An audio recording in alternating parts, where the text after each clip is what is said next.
Four-time middleweight champion of the world, Sugar Ray Robinson, the man who made mockery of the old boxing axiom, "They never come back," is currently in training at Greenwood Lakes, New York. The great boxing master is prepping to defend his middleweight crown in a September 23rd showdown with welterweight title holder Carmen Basilio. Yankee Stadium is the arena for the Battle of Champions, and here's the ex-welterweight king, unsuccessful challenger for the light heavyweight crown, and 4 times middleweight champion, Sugar Ray Robinson.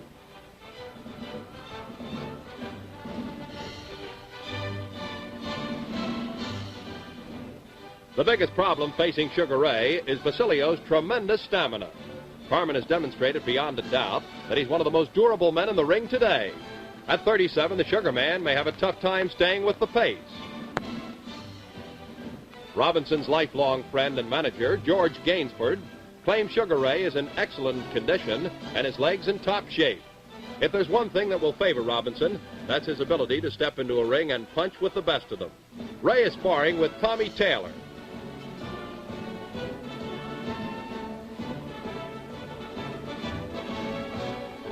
Tommy's style is patterned to Carmen Basilio's, and Ray is getting a taste of what to expect September 23rd. Sports writers who have called Robinson the greatest fighter pound for pound in the last 50 years know what they're writing about. Sugar Ray is a fistic genius. The next step in Ray's training is a session on his patented punching bag. Robinson favors it over the regular light bag because you can move against it as if it were a regular opponent, and it's just as hard to hit. To put together combinations on a target like this, your timing must be perfect.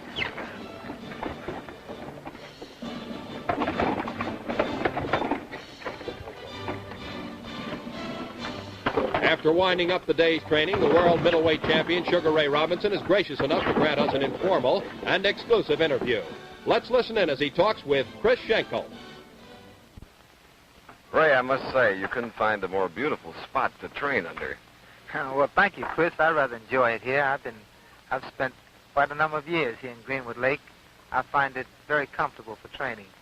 But I suppose you've been here during the winter time when all these trees weren't quite as pretty as they are today. Oh, yes, gee, we've had some very bad winters here. The snow really piles up here, and it gets quite cold, too. We have the best ski slide, I imagine, in the state of New York, Mount Peter, right up here. And the activity here for winter sports during the winter is really something to see. Ray, I knew you had taken up golf, but I didn't know that you'd become a skier. Oh, no, I haven't. I just grew up to watch it. Ray, you haven't been in the ring for a fight since May 1st, and that's been quite some time ago, and I know after that great victory that you've had a lot of time to think and a lot of time to take it easy. What have you been doing since May 1st? Well, I've been giving a lot of time to my youngster, Ray II, and also playing a lot of golf and trying to do some things with my businesses to rehabilitate them and get them to the standpoint where I can feel a little more relaxed. And I'm happy to say that things are coming along a lot better. And now I'm concentrating mostly upon this fight and then what I'm going to do after that. Well, we're going to get to that other goal coming up just a little bit later, but I did want to see what it was like for a fighter of your great ability after training so hard for a fight as you did for the May 1st one, and then the sudden letdown where you aren't in the ring, you aren't punching the bag. You ever get a little worried about, gee, maybe my condition is going to get so far away that I can't get back into condition? Or is that no problem? No, Chris, I never think like that. I guess I have so much ham in me. I think positive always. I believe I can do anything, and boxing's it is my business, and it's been my business. I don't know all the answers, but I'm the greatest authority in the world on Sugar Ray Robinson, and I have some idea on just what he can do and what he can't do.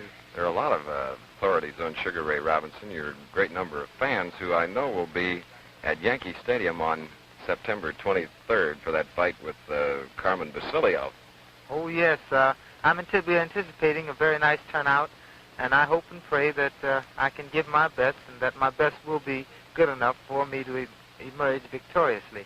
Ray, beyond the September 23rd fight with Carmen Basilio, do you have any definite boxing goals? It's hard to say, Chris. Whether I'll box anymore will depend largely on the outcome of the coming fight with Carmen Basilio. if I'm successful, then I plan to make my future plans insofar as boxing is concerned that night. Ray, you're a drawing card wherever you go, and there's one wish that we have in knowing you all these years, that you pack Yankee Stadium on September 23rd with Basilio, and I know it'll be one of those terrific fights that you always turn in, and you look in the pink of condition now with many weeks to go, and I know that you'll be in there like a 22-year-old Sugar Ray. Well, thanks a lot, Chris. I will be trying to give it the best that I have, and I hope that that'll be good enough. Ray, thanks for being so hospitable coming up here. We really enjoyed it today, and we hope to come back when you train for your next one. Oh, do that, Chris.